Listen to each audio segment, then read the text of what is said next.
Hi friends, आप सभी कैसे हैं। उम्मीद करती हूँ दोस्तों आप लोग बहुत अच्छे होंगे और अपनी पढ़ाई अच्छे से कर रहे होंगे। हम पढ़ रहे थे आखिरी हिला कहानी जो मुंशी प्रेमचंद द्वारा रचित है। झारखंड टीजीटी के पाठ्यक्रम में लगी हुई है दोस्तों, मानसरोवर भाग 1 में। उसी के अंतर्गत आज इस कहानी को हम पाठ करेंगे दोस्तों। आइए हमारे साथ आप भी पूरी कहानी का पाठ कीजिए। कहानी बहुत ही मज़ेदार है दोस्तों। एक पति पत्नी की कहानी है। जो पति पत्नी को अपने साथ नहीं रखना चाहता, बहाने बनाता है। आइए हमारे साथ देखिए कहानी को।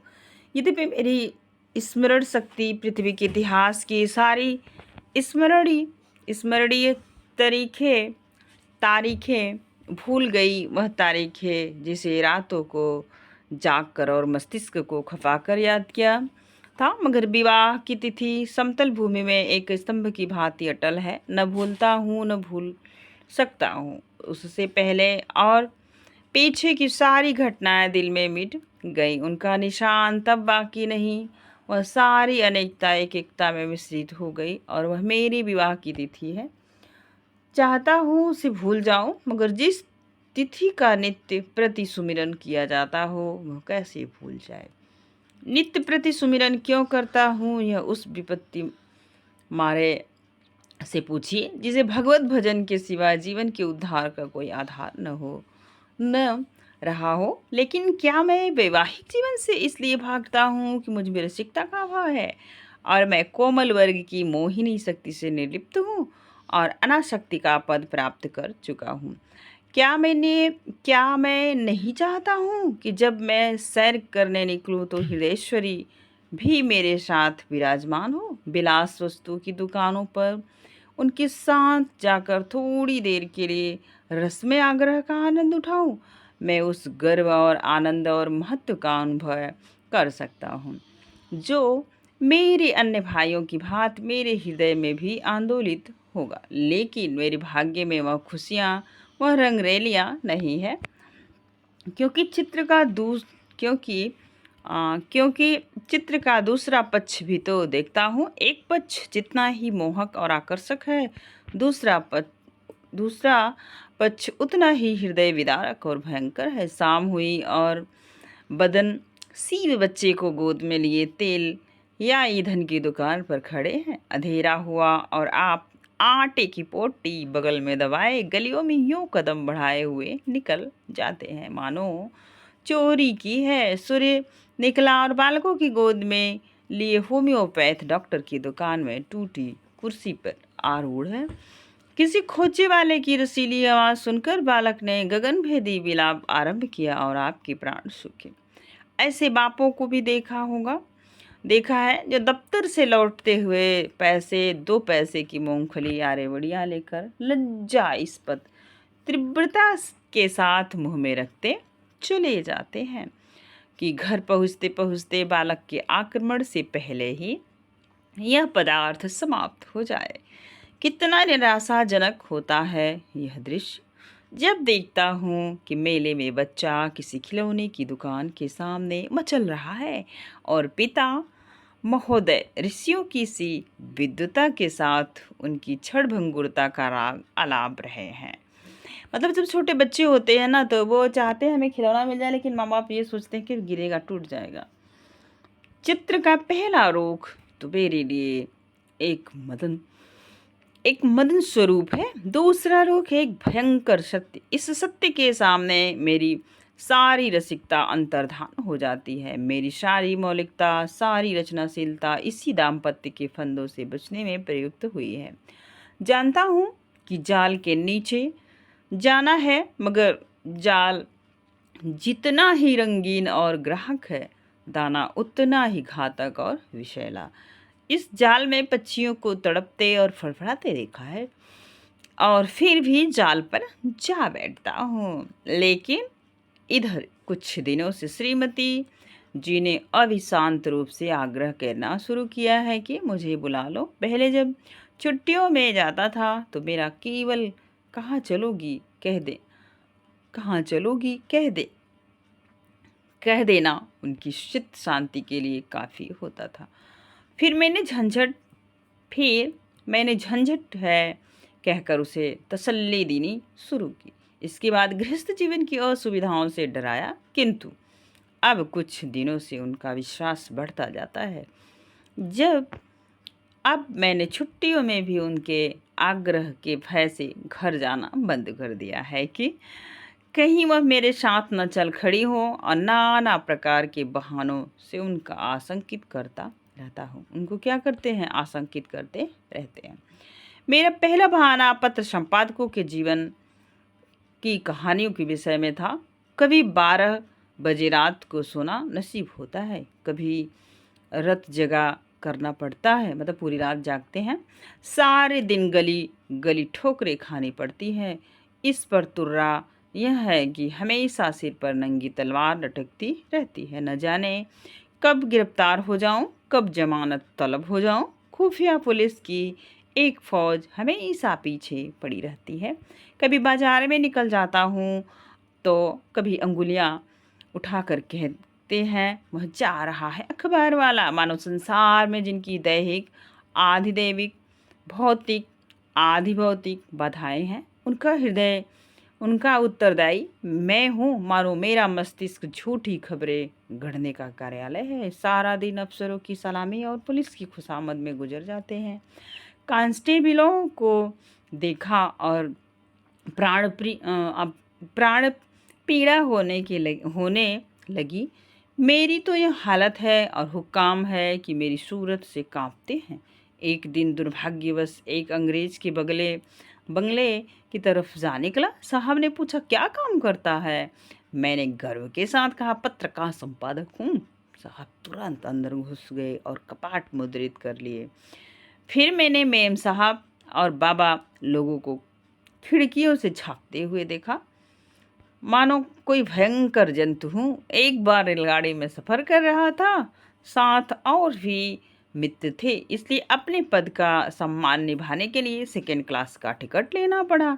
गाड़ी में बैठा तो एक साहब ने मेरी सूटकेस पर मेरा नाम और पैसा देखते ही तुरंत अपना संदूक खोला और रिवाल्वर निकाल कर मेरे सामने गोलियां भरी, जिससे मुझे मालूम हो जाए कि वो मुझसे सचेत हैं। मैंने देवी जी से अपनी आर्थिक कठिनाइयों की कभी चर्चा नहीं की। मतलब बहाना बनाते थे, ये नहीं कहते थे मेरे पास पैसे नहीं हैं, क्योंकि मैं रमणियों के सामने यह जिक्र करना अपनी मर्यादा के विरुद्ध समझता हूँ। हालांकि मैं वह चर्चा करता तो देवी जी की दया का अवश्य पात्र बन जाता। मुझे विश्वास था कि श्रीमती जी फिर यहाँ आने का नाम न लेंगी, मगर यह मेरा भ्रम था। उनके आग्रह पूर्वक होते रहे। तब मैंने दूसरा बहाना सोचा। शहर बीमारियों के अड्डे हैं। हर एक खाने पीने की चीज़ में विष की शंका है।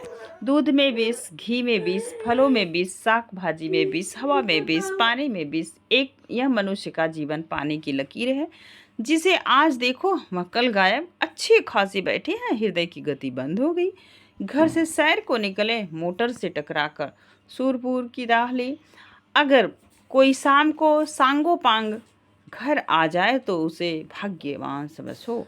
मच्छर की आवाज़ कान में आई, दिल बैठा। मक्खी नजर आई और हाथ पांव फूले। चूहा बेल से निकला और जान निकल गई। जिधर देखिए यमराज की अमलदारी है। अगर मोटर और ट्राम से बचकर आ गए तब मच्छर और मक्खी के शिकार बने हुए। बस यही समझ लो कि मौत हर दम सिर पर खेलती रहती है। रात भर मच्छरों से लड़ता हूँ, दिन भर मक्खियों से। नन्ही सी जान को किन किन दुश्मनों से बचाऊं। सांस भी मुश्किल से लेता हूँ कि कहीं क्षय के कीटाणु फेफड़े में ना पहुँच जाए। क्षय रोग मतलब टीबी रोग पहुँच जाए। देवी जी को फिर भी मुझ पर विश्वास ना आया। दूसरे पत्र में भी वही आरजू थी। लिखा था तुम्हारे पत्र में ने एक और चिंता बढ़ा दी। अब प्रतिदिन पत्र लिखा करना। मैं एक न सुनूंगी और सीधे चली आऊंगी। मैंने दिल में कहा चलो सस्ते छूटे, मगर यह खटका लगा हुआ था कि न जाने कब उन्हें शहर आने की सनक सवार हो जाए। इसलिए मैंने तीसरा बहाना सोच निकाला। यहाँ मित्रों के मारे नाकोदम रहता। आकर बैठ जाते हैं तो उठने का नाम भी नहीं लेते, मानो अपना घर बेच आए हैं। अगर घर से टल जाओ तो आकर बेधड़क कमरे में बैठ जाते और नौकर से जो चीज़ चाहता है उधर मंगवा लेते हैं। देना मुझे पड़ता है। कुछ लोग तो हफ्तों पड़े रहते हैं।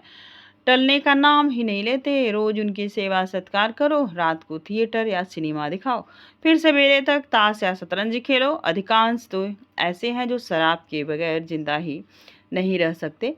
अक्सर तो बीमारी होकर आते हैं, बल्कि अधिकतर बीमार ही आते हैं।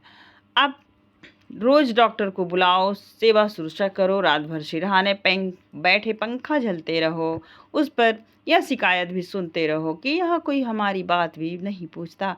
मेरी घड़ी महीनों से मेरी कलाई पर नहीं आई। दोस्तों के साथ जलसों में शरीक हो रही है। अचकन है वह एक साहब के पास है।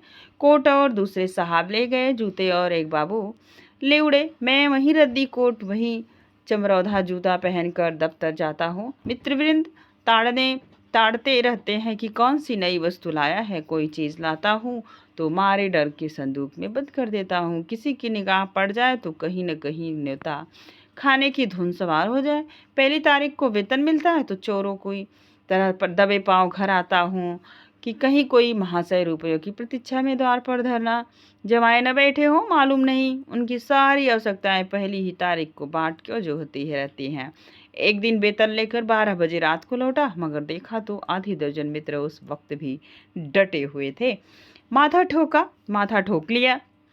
कितने ही बहाने करूं, उनके सामने एक नहीं चलती। मैं कहता हूँ घर से पत्र आया है, माताजी बहुत बीमार है। जवाब देते हैं, अजी बूढ़े इतने जल्दी नहीं मरते, मरना ही होता तो इतने दिन जीवित क्यों रहते। देख लेना 2-4 दिन में अच्छी हो जाएंगी, और अगर मर भी जाएं तो वृद्ध जनों की मृत्यु का शोक ही क्या, वह तो और खुशी की बात है। कहता हूँ लगान का बड़ा तकाचा हो रहा है। जवाब मिलता है, आजकल लगान तो बंद हो रहा है, लगान देने की ज़रूरत ही नहीं है। अगर किसी संस्कार का बहाना करता हूँ तो फरमाते हैं, तुम भी विचित्र जीव हो। इन कुप्रथाओं की लकीर पीटना तुम्हारी शान के खिलाफ है। अगर तुम उनका मूल्योच्छेदन करोगे तो वह लोग क्या आकाश से आवेंगे। गरज यह है कि किसी तरह प्राण नहीं बचते। मैं समझता था कि हमारा यह बहाना निशाने पर बैठेगा। ऐसे घर में कौन रमणी रहना पसंद करेगी जो मित्र पर ही अर्पित हो रहा हो। किंतु मुझे फिर भ्रम हुआ। उत्तर में फिर वही आग्रह था। तब मैंने चौथा हिला सोचा, मतलब चौथा बहाना सोच लिए। यहाँ की मकान है कि चिड़ियों के पिंजरे, न हवा न रोशनी न दुर्गंध उड़ती है। वह दुर्गंध उड़ती है और खोपड़ी भनना जाती है। कितने ही के तो इसी दुर्गंध के कारण विसूचिका, टाइफाइड, यक्षमा रोग आदि रोग हो जाते हैं। वर्षा हुई और मकान टपकने लगे। पानी चाहे घंटे भर बरसे, मकान रात भर बरसता रहता है। ऐसे बहुत कम घर होंगे जिनमें प्रेत बाधाएं न हो। लोगों को डरावने स्वप्न दिखाई देते हैं। कितनों ही की को उन्माद रोग हो जाता है। आज नए घर में आए, कल ही उसे बदलने की चिंता सवार हो गई। कोई ठेला असबाब से लदा हुआ जा रहा है, कोई आ रहा है, जिधर देखिए ठेले ही ठेले नजर आते हैं। चोरियां तो इस कसरत से होती हैं कि अगर कोई रात कुशल से बीत जाए तो देवताओं की मनौती की जाती है। आधी रात हुई, चोर चोर लेना लेना की आवाज़ आने लगी। लोग दरवाजों पर मोटे मोटे लकड़ी के फट्टे या जूते के चिमटे लिए खड़े रहते हैं। फिर भी चोर इतने कुशल हैं कि आंख बचाकर अंदर घुस ही जाते हैं। यह मेरे बेतकल्लुफ़ दोस्त है। स्नेहवश मेरे पास बहुत देर तक बैठे रहते हैं। रात अंधेरे में बर्तन खड़के तो मैंने बिजली की बत्ती जलाई। देखा तो वहीं महाशय बर्तन समेट रहे हैं। मेरी आवाज़ सुनकर जोर से कहा मारा और बोले, मैं तुम्हें चकमा देना चाहता था। मैंने दिल में समझ लिया, अगर निकल जाते तो बर्तन आपके थे। अब जग गए, अब जाग पड़ा तो चकमा हो गया। घर में आए कैसे थे, यह रहस्य है। कदाचित रात को ताश खेल कर चले तो बाहर जाने के बदले नीचे अंधेरी कोठरी में छिप गए। एक दिन एक महाशय मुझसे पत्र लिखाने आए। कमरे में कलम दवात न थी। ऊपर के कमरे से लाने गया, लौट कर आया तो देखा आप गायब हैं और उनके साथ फाउंटेन पेन भी गायब है। सारांश यह है कि नगर जीवन रग जीवन से बहुत दुखदायी नहीं है, मगर पत्नी जी पर नागरिक जीवन का ऐसा जादू चढ़ा है कि वह मेरी बहाना उन पर असर नहीं करता। इस पत्र के जवाब में उन्होंने लिखा, मुझसे बहाना करने करते हो, मैं हरगिज़ न मानूँगी, तुम आकर मुझे ले जाओ। आखिरी मुझे 5वां बहाना करना पड़ा। एक खुमचे वाले के विषय में था। अभी बिस्तर से उठने की नौबत नहीं आई कि कानों में बिजली आवाज़ें आने लगी। बाबुल की मीनार के निर्माण के साथ ऐसी निरर्थक आवाज़ें न आई होंगी। वह खोचे वाले की शब्द क्रीड़ा है। उचित तो यह था, यह खोचे वाले ढोल मंजीरे के साथ लोगों को अपनी चीज़ों की ओर आकर्षित कर दे, मगर इन औंधी अक्ल वालों को यह कहाँ सूझती है। ऐसे पैचासिक स्वर निकलते हैं कि सुनने वाले के रोएं खड़े हो जाते हैं। बच्चे माँ की गोद में चिमट जाते हैं। मैं भी रात को अक्सर चौक पड़ता हूँ। एक दिन तो मेरे मेरे पड़ोस में एक दुर्घटना हो गई। 11 बजे थे। कोई महिला बच्चे को दूध पिलाने उठी थी। एकाएक जो किसी खोजे वाले की भयंकर ध्वनि कानों में आई तो चीख मारकर चिल्ला उठी और फिर बेहोश हो गई। महीनों की दवा दारू के बाद अच्छी हुई और अब रात को कानों में रुई डालकर सोती है। ऐसे कृत्य नगरों में नित्य होते रहते हैं। मेरे ही मित्र में कई ऐसे हैं जो अपनी स्त्रियों को घर से लाए, मगर बेचारी दूसरे दिन इन आवाज़ों से भयभीत होकर लौट गईं। श्रीमती ने इनके जवाब में लिखा, तुम समझते हो मैं खोचे वाले की आवाज़ से डर जाऊंगी। यहाँ गीदड़ों का हवाना और उल्लुओं का चीखना सुनकर तो डरती नहीं, खोचे वाले से क्या डरूंगी। अंत में मुझे एक ऐसा बहाना सूझा जिसकी सफलता का मुझे बहुत विश्वास था। यद्यपि इसमें कुछ बदनामी थी, लेकिन बदनामी से मैं इतना नहीं डरता जितना उस विपत्ति से। फिर मैंने लिखा, शहर शरीफ जादियों के रहने की जगह नहीं है। यहाँ की महरियाँ इतनी कटुभाषणी हैं कि बातों का जवाब गालियों से देती हैं, और उनके बनाव समार का क्या पूछना। भले घर की स्त्रियाँ तो उनके ढाट देखकर ही शर्म से पानी पानी हो जाती है। फिर सिर से पैर तक सोने से लदी हुई सामने से निकल जाती है तो ऐसा मालूम होता है कि सुगंधी की लपट निकल गई है। गृहिणियाँ ये ठाट कहाँ से लाएं? उन्हें तो और भी सैकड़ों चिंताएं हैं। इन महरियों को तो बनाव सिंगार के सिवा दूसरा काम ही नहीं। नित्य नई सज धज, नित्य नई अदा, चंचल और तो इस गजब की हैं मानो अंगों में रक्त की जगह पारा भर दिया गया हो। उनका चमकना और मटकना, मुस्कुराना देखकर गृहिणियाँ लज्जित हो जाती हैं और ऐसी दीदा दिलेर हैं कि जबरदस्ती घरों में घुस पड़ती हैं। जिधर देखो उनका मेला सा लगा हुआ है। इनके मारे भले आदमियों का घर में बैठना मुश्किल है। कोई खत लिखाने के बहाने से आ जाती हैं और कोई खत पढ़ाने के बहाने से। असली बात तो यह है कि गृहदेवियों का रंग फीका करने में इन्हें आनंद आता है। इसलिए शरीफ जादियाँ बहुत कम शहरों में आती हैं। मालूम नहीं इस पत्र में मुझसे क्या गलती हुई कि तीसरे दिन पत्नी एक बूढ़े कहार के साथ मेरा पता पूछती हुई अपने 3 बच्चों के साथ एक असाध्य रोग की भांति आ डटी। मतलब ऐसा रोग जिसका कोई इलाज न हो। मैं बदहवास होकर पूछा, क्यों, कुशल तो है? पत्नी ने चादर उतारते हुए कहा, घर में कोई चुड़ैल बैठी तो नहीं है? यहाँ किसी ने कदम रखा तो न नाक काट लूँगी। हाँ, जो तुम्हारी सहन हो, मतलब आपने उसे रखा न हो। अच्छा, तो अब रहस्य खुला। मैंने सिर पीट लिया। क्या जानता था अपना तमाचा अपने ही मुंह पर पड़ेगा। दोस्तों, ये रही जो है कि आखिरी हिला कहानी, और उम्मीद है कि आपको वीडियो व्याख्यान पसंद आया होगा। यदि वीडियो पसंद आएगा तो प्लीज़ एक लाइक कीजिएगा, प्यारा सा कमेंट कीजिएगा, अपने दोस्तों में साझा कीजिएगा। आज के लिए बस इतना ही। धन्यवाद।